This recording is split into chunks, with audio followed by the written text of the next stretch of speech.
One Piece é uma obra que está repleto de mistérios e perguntas que ainda não têm respostas. Além disso, existe uma variedade gigantesca de personagens enigmáticos, e no meio de tantos fragmentos de informações deixados ao longo da história, acabam surgindo diversas teorias.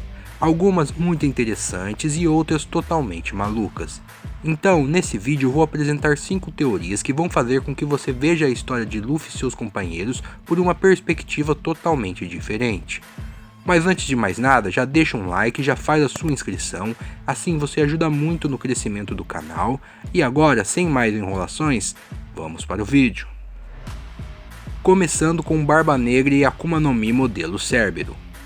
Esta é uma das teorias mais famosas de One Piece, que cogita a possibilidade do Barba Negra já ter comido uma Akuma no Mi antes mesmo da Yami Yami no Mi, e esta fruta seria uma Zoan mítica modelo Cerbero. Para quem não conhece, Cerbero é um monstruoso cão de 3 cabeças que guardava a entrada do mundo dos mortos de acordo com a mitologia grega, o que significa que em posse dessa fruta, Barba Negra poderia comer outras 2 Akuma no Mi sem sofrer o mesmo destino de outros que comeram mais de uma fruta. O que dá embasamento a essa teoria é o fato do Yonkou ter diversas relações com o número 3.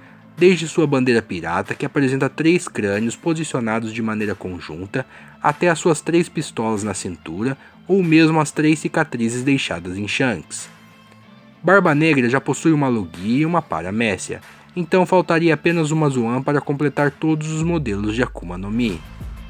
Podemos estender essa teoria ao analisarmos a personalidade de Tite, que parece ser uma estranha mistura de coragem e covardia.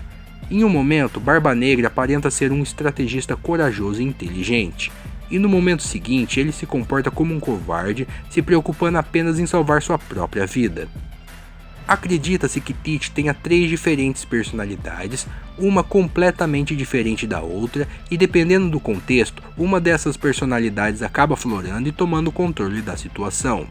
Por isso podemos ver a personalidade covarde de Barba Negra, onde ele constantemente demonstra medo e age muitas vezes de forma patética, assim como fez em Marineford, implorando por sua vida ao ser atacado por Barba Branca. Temos a personalidade arrogante, que muitas vezes acaba comprometendo Tite devido ao excesso de confiança, assim como aconteceu em Impel Down, quando ele foi derrotado por Magellan, ou quando ele desafiou Sengoku e Garp em Marineford, se considerando capaz de afundar a ilha inteira. E por último, temos a personalidade que carrega as características dos descendentes dos D, extremamente semelhante à personalidade do próprio Luffy, muito competitivo e com uma ambição gigantesca, e teria sido nesta forma que Tite teria derrotado Ace e Marco, além de ter deixado uma cicatriz em Shanks. Outra teoria que intriga os fãs de One Piece é o possível parentesco entre Mihawk e Rayleigh. Os Olhos de Gavião têm um passado misterioso que ainda não foi explorado dentro da obra. Pouco se sabe sobre a história do atual melhor espadachim do mundo, mas existem teorias sobre Mihawk ser filho de Rayleigh e Shaq. Embora não tenha uma prova cabal sobre esse parentesco, existem algumas evidências que tornam plausível essa teoria. O Rei das Trevas tem 78 anos considerando pós-time skip. Shaq tem 64 anos e ela mencionou ter deixado a pirataria por volta de 42 anos atrás, apenas um ano depois do nascimento de Mihawk, que atualmente tem 43 anos, mantendo assim a consistência da linha temporal de One Piece. Outro caso que reforça essa teoria é o fato dos Olhos de Gavião utilizar uma estampa em seu casaco muito semelhante à que Rayleigh utilizava quando jovem. O melhor espadachim do mundo também divide os mesmos hobbies de Shaq, que consiste em beber e ler jornal, sendo que Mihawk é um grande admirador de vinho, enquanto Shaq é dona de um bar no arquipélago de Sabaody. Além disso, a relação de pai e filho entre Mihawk e Rayleigh também explicaria a rivalidade entre Shanks e os Olhos de Gavião. O Rei das Trevas com certeza foi o mentor do Ruivo tanto na arte de esgrima quanto na pirataria, enquanto ambos faziam parte da tripulação de Roger. Mihawk provavelmente cresceu com sua mãe, longe da influência de Rayleigh, uma vez que o Rei das Trevas estava navegando pelos mares. Mihawk precisou trilhar seu próprio caminho na arte da esgrima, e isso deve ter gerado um certo ressentimento nos Olhos de Gavião, fazendo com que ele buscasse provar, principalmente para Rayleigh, a sua superioridade como espadachim derrotando o Ruivo. E por falar no Ruivo, existem teorias onde ele seria uma espécie de guardião do tesouro One Piece. Shanks tem sido um personagem misterioso durante toda a obra. Pouco se sabe sobre os propósitos do Ruivo dentro do mundo de One Piece, chegando ao ponto de alguns fãs acreditarem que Shanks seria até mesmo um vilão. No entanto, acredita-se que devido ao seu haki da observação, o Ruivo possa ver mais longe no futuro e com uma precisão superior a de qualquer outro personagem. Unindo essa capacidade com seus anos de viagem pelo mundo e conhecimento adquirido, ele definitivamente sabe muito mais do que deixa transparecer. E até mesmo seus atos mais obscuros seriam para manter o equilíbrio de poder no mundo, evitando o início de uma possível grande guerra. Como todos já sabem, o nome da espada de Shanks é Griffon, que na mitologia grega era frequentemente visto como um guardião de tesouros e objetos inestimáveis. Partindo desse princípio, podemos afirmar que sim, o Ruivo poderia ser o guardião do One Piece, vigiando o novo mundo e garantindo que a localização de Laugh Tale e os segredos sobre o século perdido permaneçam escondidos.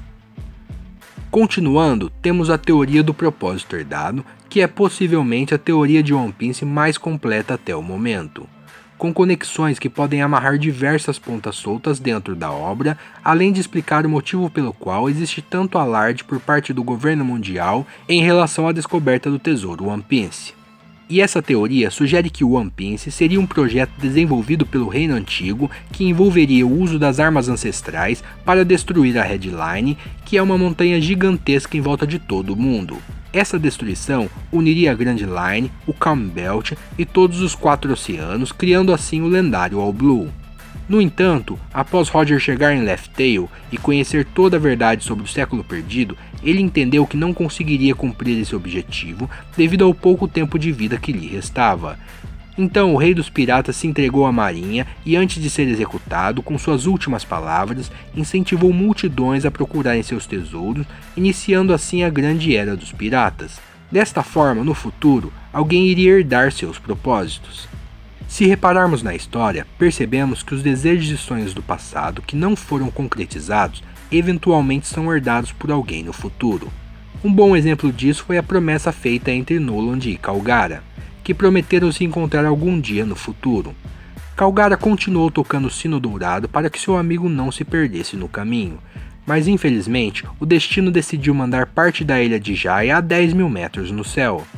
Então, passado 400 anos deste incidente, um garoto chamado Luffy foi capaz de tocar o sino, cumprindo assim a promessa que há muito tempo havia sido esquecida.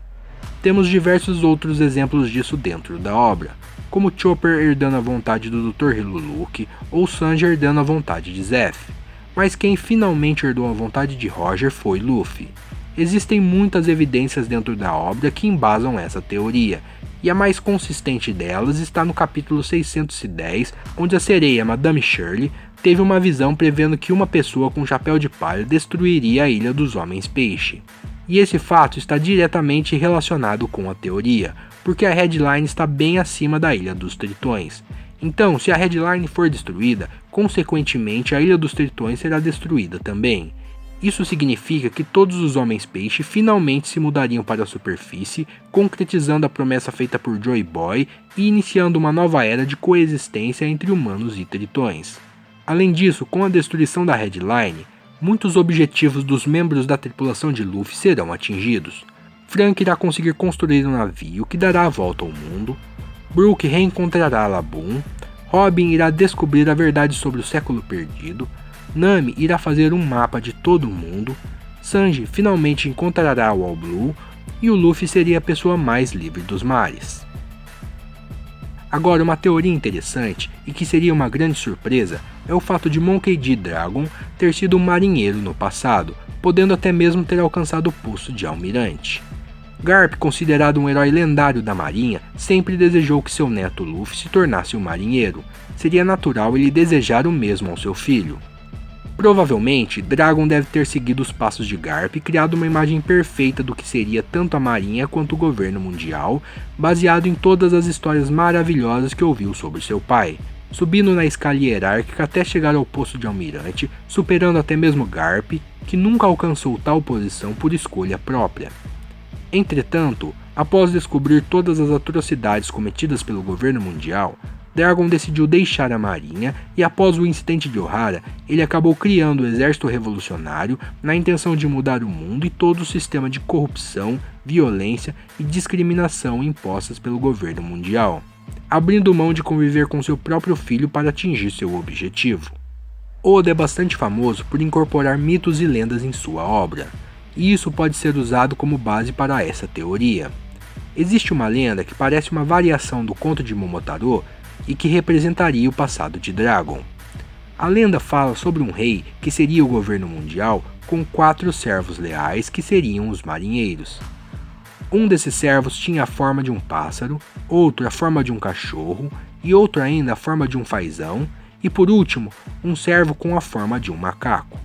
O pássaro, que corresponde ao Dragon, percebe o quanto o rei era mau e decide ir embora, informando os outros servos que acabam decidindo ficar, pois o cachorro, que seria Akainu, era muito leal para abandonar o rei. O fazão, representado por Aokiji, era muito preguiçoso para pensar em ir embora. E o macaco, representado por Kizaru, era muito burro para entender tudo o que estava acontecendo.